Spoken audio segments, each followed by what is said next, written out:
Di ba yan din yung sinabi niya last year, bago mag-December may makukulong na. So meron bang nakulong Wala. bago mag-Christmas? Wala.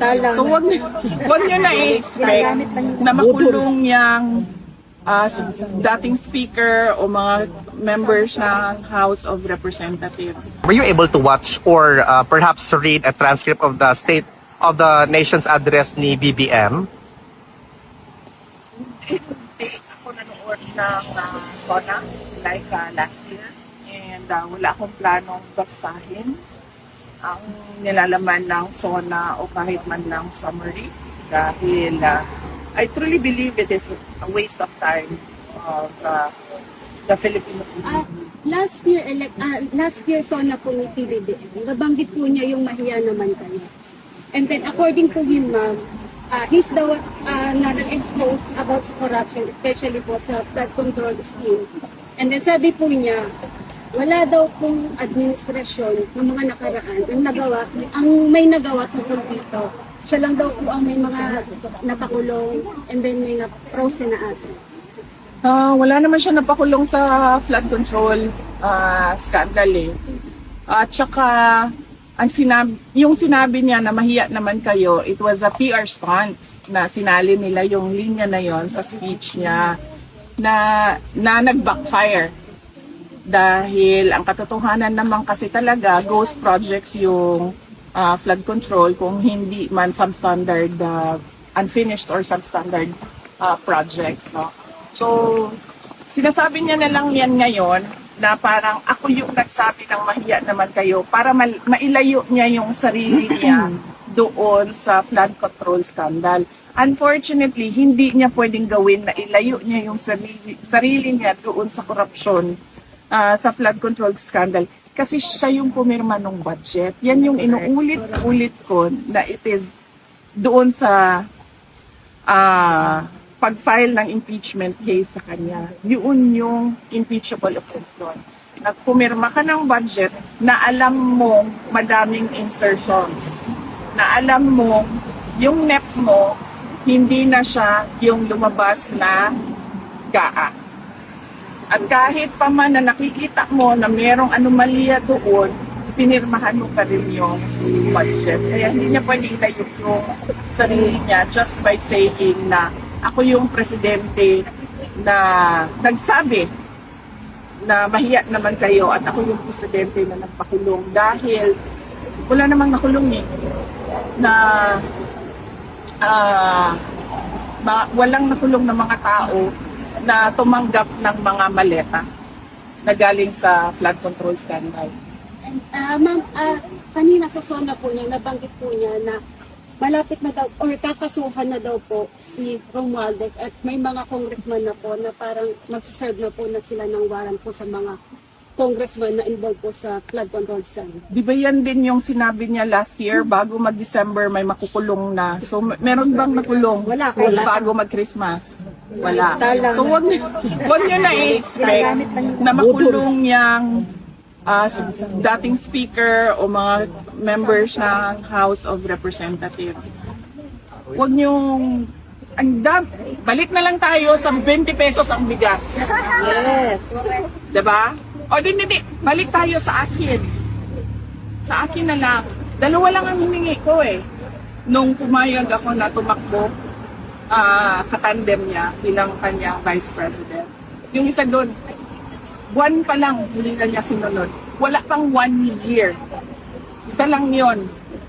Related lang yon sa pakiusap ko sa kanya sa kailangan ko gawin gabi-gabi para sa aking mga anak kasi bata kayong mga anak ko. Wala siyang, hindi niya tinupad.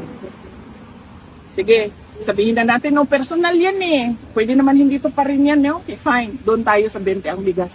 Tinupad ba? Hindi. Okay. May makukulong before Christmas. Tinupad ba? Wala.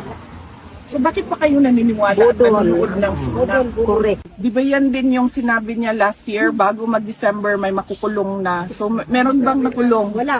bago mag-Christmas? Wala. So wag niyo na i-expect na makulong yung dating speaker o mga members ng House of Representatives. Were you able to watch or perhaps read a transcript of the State of the nation's address ni BBM? Hindi ako nanood ng SONA like last year.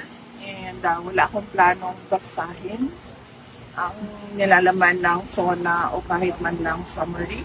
Dahil I truly believe it is a waste of time of the Filipino people. Last year SONA po ni PBBM, nabanggit po niya yung mahiya naman kayo. And then according to him, ma'am, he's the one na nag-expose about sa corruption, especially po sa flood control scheme. And then sabi po niya, wala daw pong administrasyon ng mga nakaraan ang may nagawa tungkol dito. Siya lang daw po ang may mga napakulong and then may na-frozen na asset. Wala naman siya napakulong sa flood control scandal eh. At saka yung sinabi niya na mahiya naman kayo, it was a PR stunt na sinali nila yung linya na yon sa speech niya na nag-backfire. Dahil ang katotohanan naman kasi talaga, ghost projects yung flood control kung hindi man substandard, unfinished or substandard projects. No? So, sinasabi niya na lang yan ngayon na parang ako yung nagsabi ng mahiya naman kayo para mailayo niya yung sarili niya doon sa flood control scandal. Unfortunately, hindi niya pwedeng gawin na ilayo niya yung sarili niya doon sa korupsyon sa flood control scandal kasi siya yung pumirma ng budget. Yan yung inuulit-ulit ko na it is doon sa pag-file ng impeachment case sa kanya. Yun yung impeachable offense doon. Nagpumirma ka ng budget na alam mo madaming insertions. Na alam mo yung NEP mo hindi na siya yung lumabas na GAA. At kahit pa man na nakikita mo na merong anomalya doon, pinirmahan mo pa rin yung budget. Kaya hindi niya pwede ilayo yung sarili niya just by saying na ako yung presidente na nagsabi na mahiya naman kayo at ako yung presidente na nagpakulong dahil wala namang nakulong eh na walang nakulong na mga tao na tumanggap ng mga maleta na galing sa flood control scandal. Ma'am, kanina sa SONA po niya, nabanggit po niya na malapit na daw or kakasuhan na daw po si Romualdez at may mga congressman na po na parang magsaserve na po na sila ng warrant po sa mga congressman na involved po sa flood control scandal. Di ba yan din yung sinabi niya last year, bago mag-December may makukulong na. So meron bang nakulong Wala. bago mag-Christmas? Wala. So wag niyo na i-expect na makulong yung dating speaker o mga members ng House of Representatives.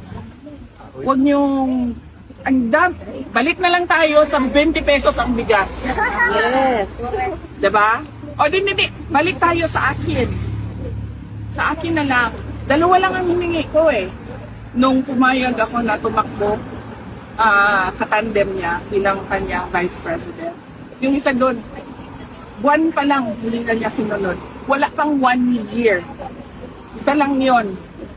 Related lang yon sa pakiusap ko sa kanya sa kailangan ko gawin gabi-gabi para sa aking mga anak kasi bata kayong mga anak ko. Wala siyang, hindi niya tinupad. Sige, sabihin na natin, no, personal yan eh. Pwede naman hindi to pa rin yan, eh. Okay, fine. Doon tayo sa 20 ang bigas. Tinupad ba? Hindi. Okay. May makukulong before Christmas. Tinupad ba? Wala. So bakit pa kayo naniniwala at nanonood ng SONA? Correct.